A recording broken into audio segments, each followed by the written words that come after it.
Don't you want to try the coffee I made especially for you, honey? Logan Bennett's voice was smooth as ever, yet something in the way his lips curved a practiced, almost artificial smile sent a shiver down my spine. I sat at the long mahogany table in Beth Davis's stately Nashville home, the late morning sun filtering through tall windows as our family gathered for our monthly brunch.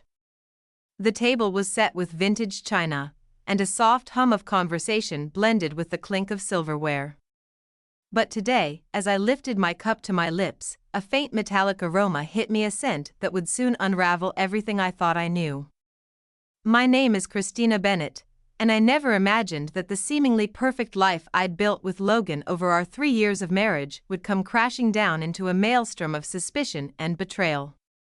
Over the past several months, a series of accidental mishaps and upset stomach here, a bout of dizziness there had become too frequent to dismiss.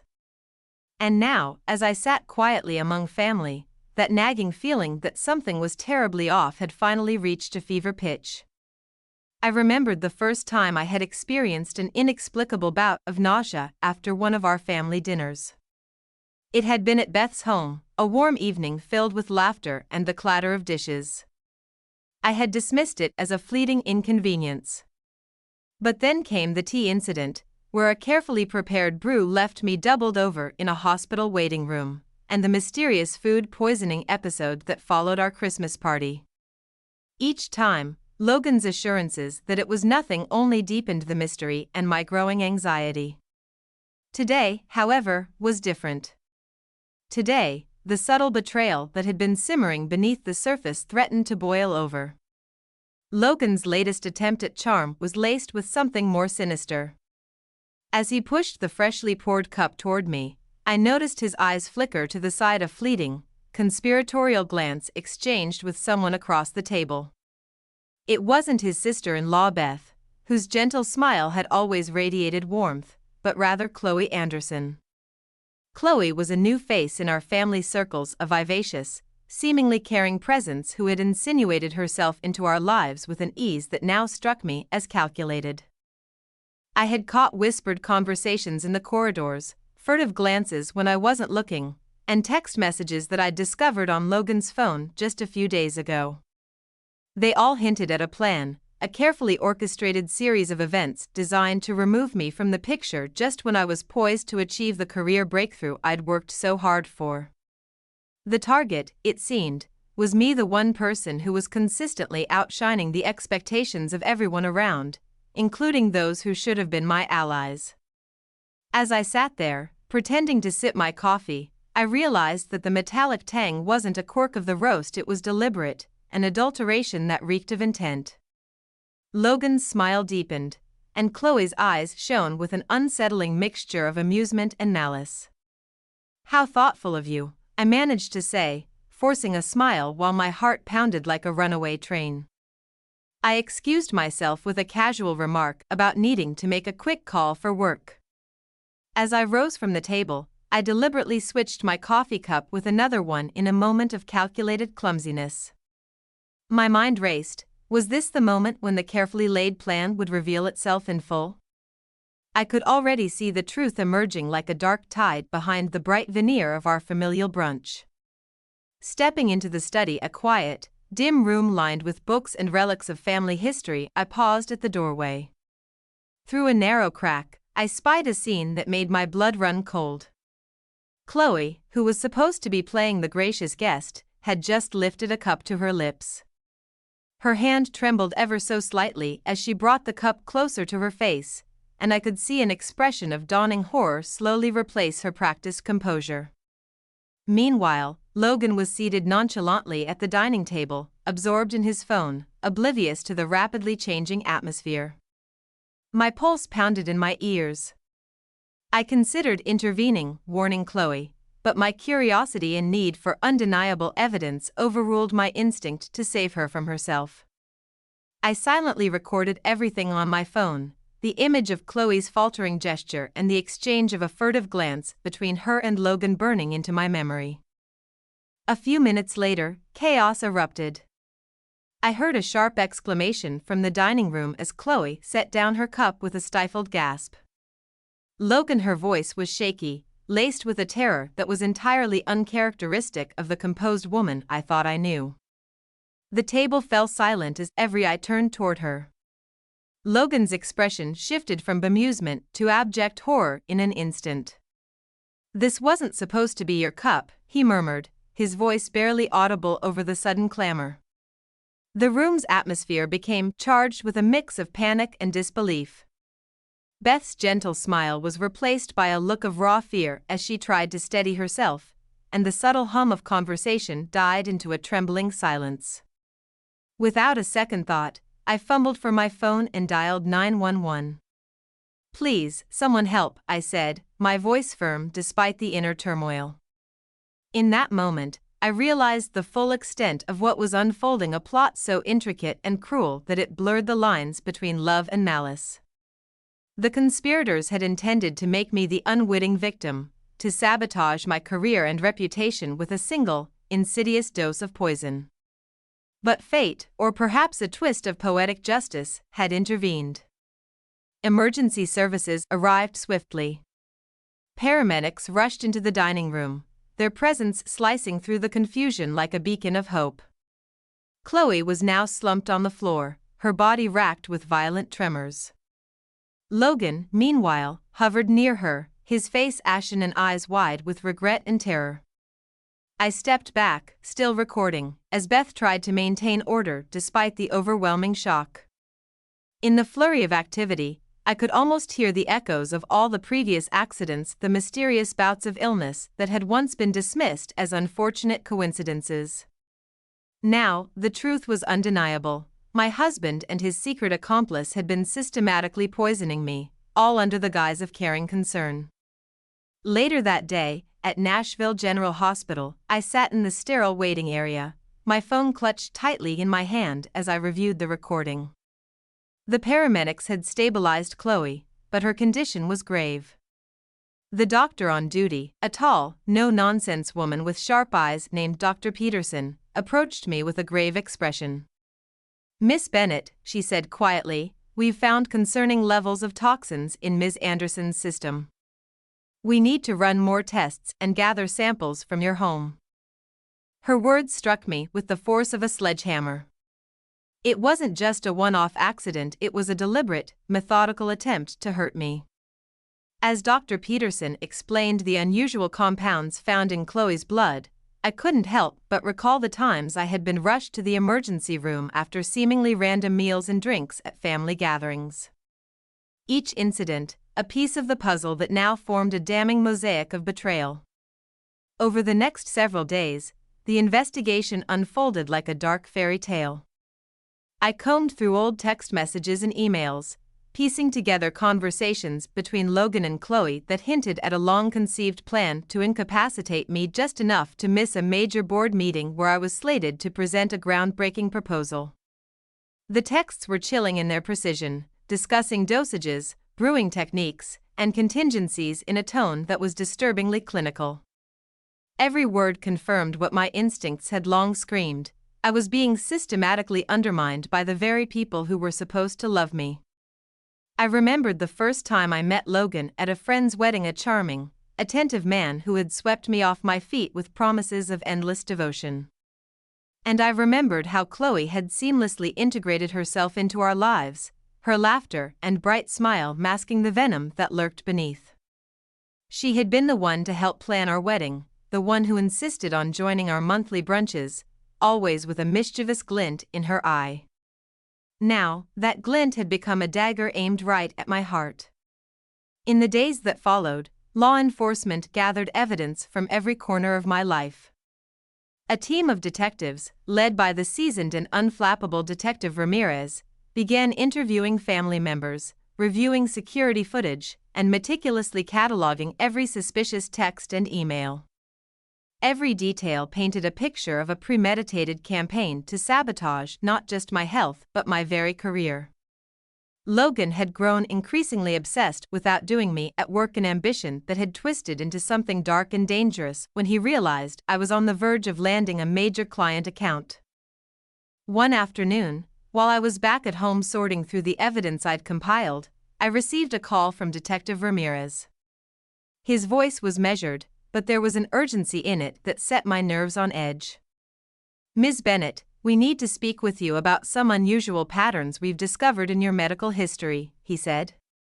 "There have been multiple incidents each time you've fallen ill after family events. We believe these might be connected." I felt a chill. I recounted the episodes: the dinner at Beth's where I had experienced severe stomach pains, the mysterious tea that had landed me in the ER, and now the coffee incident. The detective's confirmation of my suspicions was both vindicating and heartbreaking. It was as if every moment of doubt I had endured was finally being validated by cold, hard evidence. In a quiet corner of the hospital cafeteria, I sat with Detective Ramirez, poring over the timeline I had painstakingly documented over the past 6 months. "It's not just about missing a board meeting," he explained, his voice low and sympathetic. "This was about eliminating you as a threat. The plan wasn't just to make you sick, it was to ensure you were never around to take that big promotion or land that critical account." His words hung in the air, a damning indictment of greed and envy. As the investigation deepened, new layers of the conspiracy began to surface. Logan's colleagues at the marketing firm, once loyal and respectful, now revealed details that painted him in a sinister light. I learned that he had, on several occasions, covertly taken samples of the substances he'd used in his experiments. In his office drawer, hidden among mundane paperwork, were small vials labeled with cryptic dosages and dates, each one meticulously logged in a leather-bound notebook. It was as if he had been conducting a series of twisted experiments, using our family gatherings as his laboratory. I couldn't help but recall a conversation I had overheard between Logan and one of his trusted colleagues, a man who had always admired his ambition.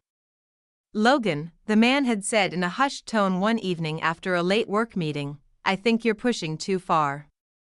It's like you're trying to engineer your own success by eliminating anyone who might outshine you." Logan had laughed it off, but now those words resonated with a haunting truth. The turning point came during a tense family dinner at our home, a dinner that was meant to be a normal reunion but ended in chaos. As we sat around the table, the conversation flowed easily until I casually mentioned a new proposal I was preparing for a major client. Almost instantly, the room's atmosphere shifted. Logan's eyes darkened, and Chloe's smile wavered for a fraction of a second. I could feel the weight of unspoken words hanging in the air, and in that moment, I knew the time had come to confront the darkness head-on. After the meal, I confronted Logan in our study. The room, once filled with the soft light of an early afternoon, now seemed to hold shadows that danced menacingly on the walls. "Logan," I began, my voice steady despite the turmoil inside me, "I know what you've been doing. I know about the poisonings, the texts, everything." For a long, agonizing moment, he said nothing. His eyes darted away, and then, with a pained expression, he confessed in halting whispers how he had grown resentful of my success. "I thought if you were just out of the way, I could finally step into the spotlight," he admitted, voice breaking with regret. But the confession didn't come from a place of remorse, it was the admission of a cold, calculated ambition. And as I stood there, grappling with the man I once loved, I knew that nothing could ever bring back the innocence of our early days together. I recorded every word, every pause, knowing that this confession would be a crucial piece of evidence when the day of reckoning arrived. In the courtroom, the trial unfolded like a slow-motion train wreck, every detail meticulously examined by a relentless prosecution. Expert witnesses testified about the dangerous compounds found in the samples, and forensic analysts connected the vials in Logan's desk to the toxins in the beverages I'd unwittingly consumed over the past months. Detective Ramirez, calm and resolute, presented a timeline that left no doubt, a series of deliberate, escalating attempts to sabotage my health and career. The courtroom was packed. On one side sat a jury of my peers, their faces a blend of disbelief and sorrow as they listened to the damning evidence. On the other, Logan and Chloe, once so confident, now reduced to figures of despair, sat with heads bowed. Every word, every piece of evidence, was a blow that shattered the illusion of trust one had once held dear. I remember vividly the moment when Dr. Peterson took the stand. She spoke with a clinical precision as she described how the toxins in the coffee differed from any naturally occurring substance. The concentration in today's sample was significantly higher than in previous incidents, she explained, her voice measured yet piercing. It is clear that this was not an accident but a deliberate act of poisoning. The courtroom fell silent as her words resonated through the room, a verdict that left no room for doubt. As the trial progressed, I was asked to recount my experiences, the late nights spent in pain, the anxiety that had shadowed every family gathering, and the slow, creeping realization that those closest to me had turned against me. I spoke of the moments when I had doubted my own sanity, when I had questioned whether my body was betraying me or whether someone was orchestrating my downfall. It was a story of loss and heartbreak, but also of resilience and determination. In a final, heart-wrenching moment during closing arguments, the prosecutor's voice rang out. This case is not merely about corporate sabotage or professional envy, it is about betrayal at the highest level. It is about a husband and his accomplice who chose greed over love, ambition over integrity. Those words echoed in the silent courtroom as I looked at Logan, whose eyes now held nothing but regret, and at Chloe, whose confident facade had crumbled into despair. When the verdict was finally delivered, a unanimous decision of guilt on multiple counts including attempted murder and conspiracy, the sense of relief was overwhelming, though it was tempered by the deep wounds left behind. As Logan and Chloe were led away in handcuffs, I couldn't help but reflect on the profound irony of it all. The very ambition that had driven me to success had also made me a target, yet it was that same ambition and unyielding determination that had ultimately saved me. In the months that followed, I rebuilt my life piece by piece. The media, always hungry for a scandal, dubbed the case the poisoned brunch scandal, but I refused to let it define me. Instead, I channeled the pain and betrayal into something constructive. I began speaking at industry conferences, sharing my story as both a cautionary tale and an inspirational testament to resilience. At the Nashville Business Leaders Summit, I took the stage as the keynote speaker, my voice steady and determined as I recounted the journey from heartbreak to triumph. Success isn't just about talent or hard work, I told the attentive crowd, eyes fixed on the sea of faces before me. It's about integrity, about building genuine relationships and trusting your instincts even when everything around you seems to be falling apart. I paused, letting the weight of those words sink in. Sometimes, the biggest threats to our success come from those closest to us, but surviving those challenges makes us stronger. As I looked out at the young professionals gathered in the audience, each one brimming with hope and ambition, I knew that my story had served a purpose. I had turned betrayal into a lesson, pain into empowerment. And while the scars of those dark months would always be a part of me, they no longer defined me. Instead, they were the fuel that propelled me forward into a future filled with promise and possibility. In quiet moments, when the memories of those harrowing days threatened to resurface, I would find solace in the small victories: a renewed contract with a major client, a supportive nod from a colleague, or even a quiet evening at home, free from the ghosts of the past. I began to embrace the irony of life, laughing at the absurdity of a situation where a simple cup of coffee had nearly cost me everything. I even started a small blog chronicling my journey, peppered with a touch of humor and candid reflections that resonated with readers across the country. One particularly memorable evening, as I sat with a close friend over dinner at a bustling downtown bistro, she remarked, "Christina, you've turned a nightmare into the most compelling success story I've ever heard." I smiled ruefully, raising my glass in a silent toast to the resilience that had carried me through the darkness. "Sometimes," I replied, "the bitterest brews create the strongest characters." Even as I continued to navigate the aftermath, the legal proceedings, the media scrutiny, and the slow process of healing, I began to see that every twist and turn had led me to a place of empowerment.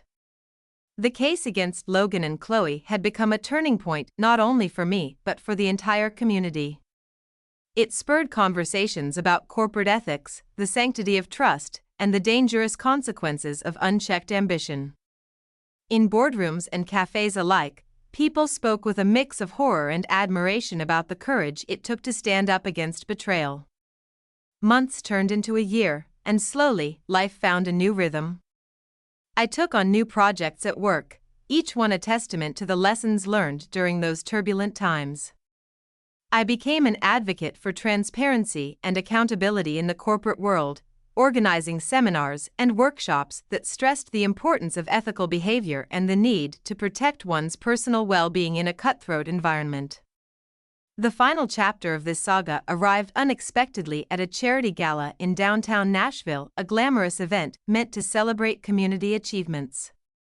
As I walked the red carpet, memories of that fateful brunch seemed almost surreal, a dark prelude to the light that now surrounded me.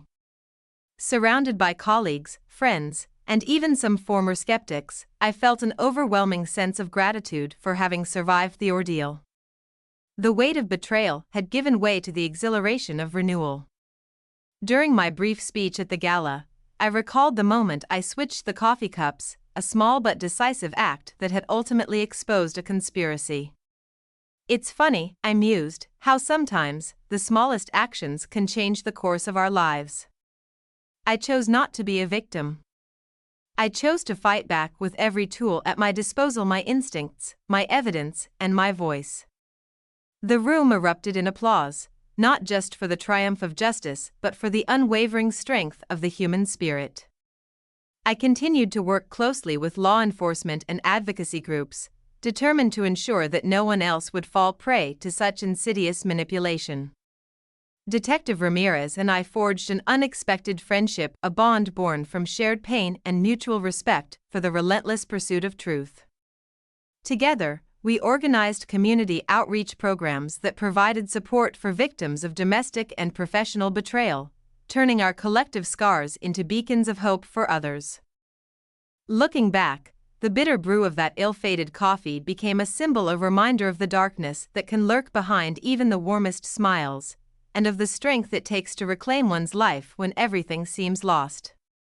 I learned that in the end, integrity, courage, and the willingness to confront the uncomfortable truth are what ultimately define us. The journey was long, painful, and fraught with heartache, yet it taught me that even in the midst of betrayal, there is an opportunity for rebirth and renewal. Now, as I write these words in the quiet solitude of my home, I can still hear the echoes of that fateful brunch, the whispered conspiracies, the clinking of coffee cups, and the quiet resolve that changed the course of my life. My story is not just one of personal triumph, but a testament to the fact that even when those closest to us turn against us, our inner strength and resilience can light the way to a brighter future. So here I am, standing stronger and wiser than I ever thought possible. I am a survivor, a fighter, and above all, a woman who refused to let betrayal dictate her destiny. And as I look to the horizon, I know that every scar tells a story of pain, loss, and ultimately, the profound joy that comes from reclaiming one's life against all odds.